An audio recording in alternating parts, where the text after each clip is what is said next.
Hello, Louie. Hello, world. Here we are for another Today's Decay.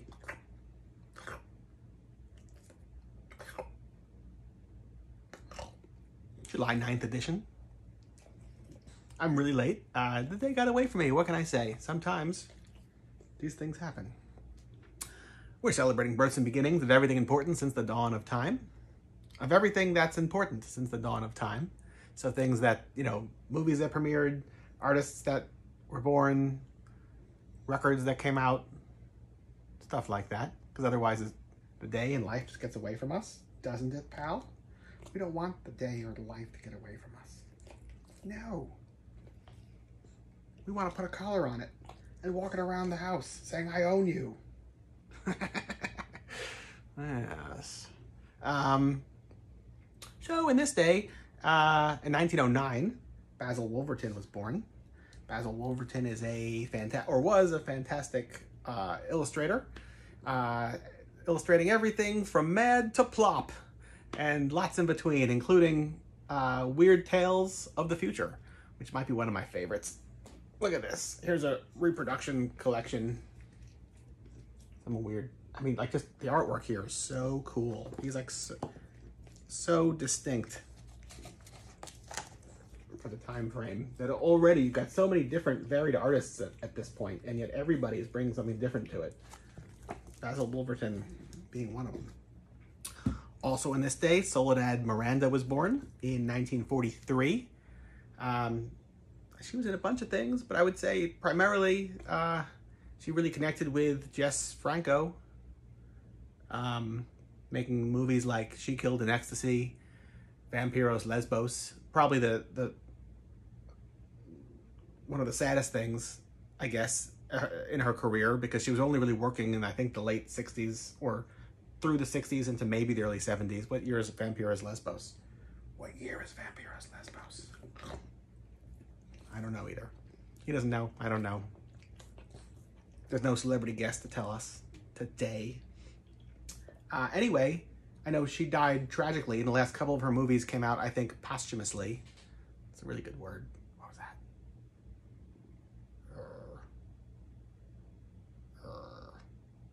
You're gonna protect the homestead. So anyway, she died posthumously. Or her movies were... No, it's not true. It's a word I like that I can't use well. Her last couple of movies were released posthumously because she died in a car wreck at the age of 27. I know. I'm full of good news. Sorry about that. Anyway, what else? That's what's happened today. Nothing else happened today.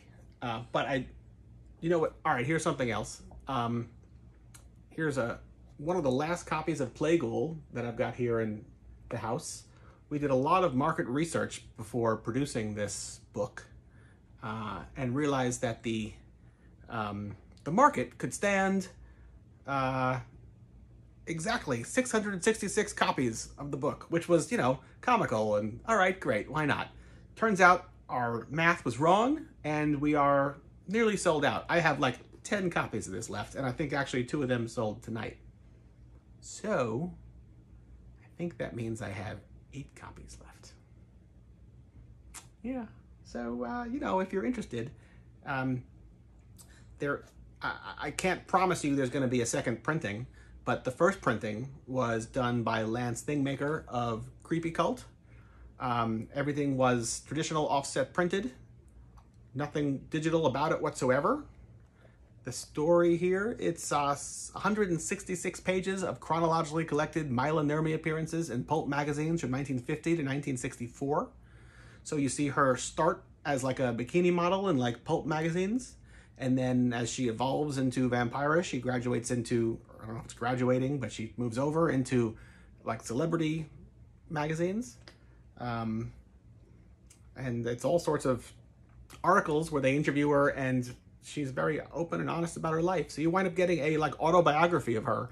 It was never intended to be collected, but you see her like her marriage failing because her husband doesn't like that she's being successful and like eclipsing him, or her television show being canceled, or whatever. Like, you get all the ups and downs of her life, and then mixed in with it, you see, I'm part of a spook show horror host troupe called Phantom Creep Theater here in New York, where we conjure ghosts on stage and introduce monster movies, call people up from the audience, and rip off their arms or rip out their organs live on stage, sometimes turn them into gorillas or conjure ghosts, all before feature-length monster movies. And there's giant robots and undead babies and all sorts. We go on adventures. For those that have never been to a spook show or even know what I'm talking about, this would be like a forgotten branch of horror history that was really big in the 30s and 40s that died out with the beginning of drive-in movie theaters, because you'd have morbid magicians who would tour the country in the 30s and 40s primarily, and they would play double feature monster movies in movie palaces, which, you know, are like enclosed environments.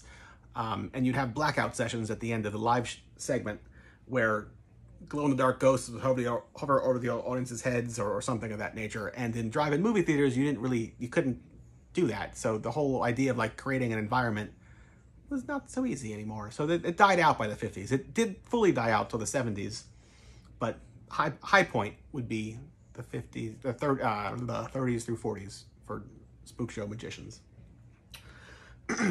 So meanwhile, we've been doing spook show horror hosting for, well, I started with Silver Scream Spook Show in like 2004-ish, something like that. And eventually, Phantom Creep Theater, our characters go on adventures through space and time in a literal bucket of blood that transports us to all sorts of different exciting adventures or miserable places through time and space to have adventures in. And part of this book, but only part of it, is our illustrated adventures.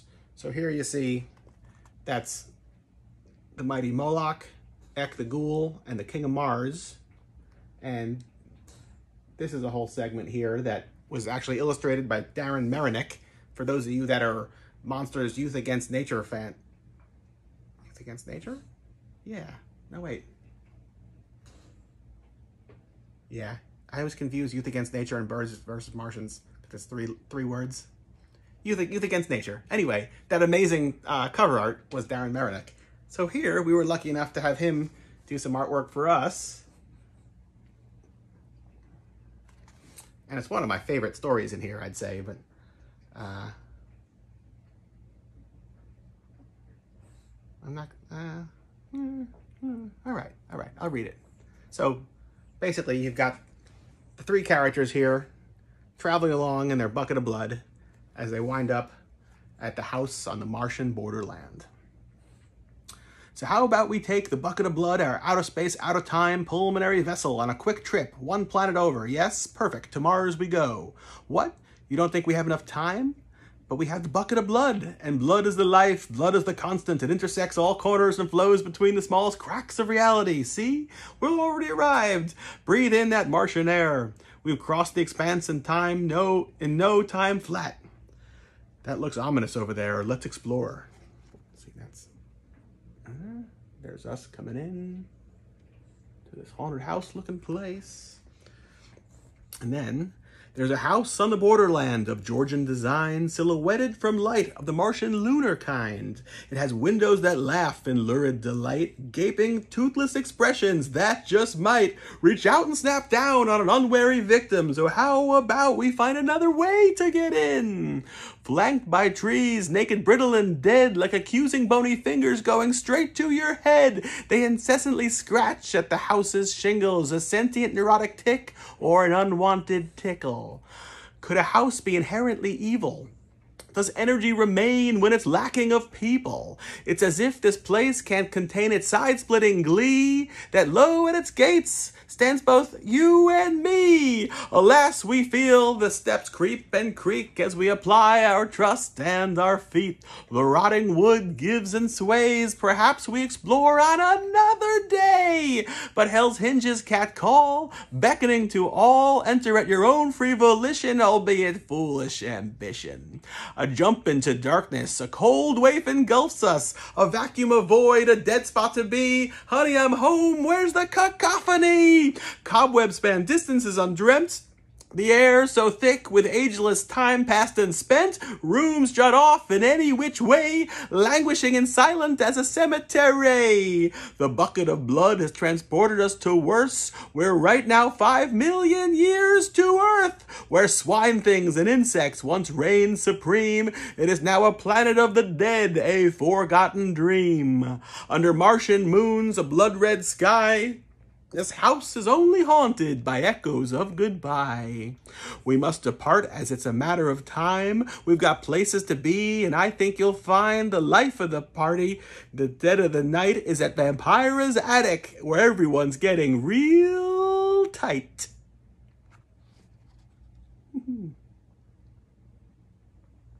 So yeah, that's just one of them, but there's a whole bunch of them in here. And a lot more! So buy the friggin' book! PhantomCreep.com.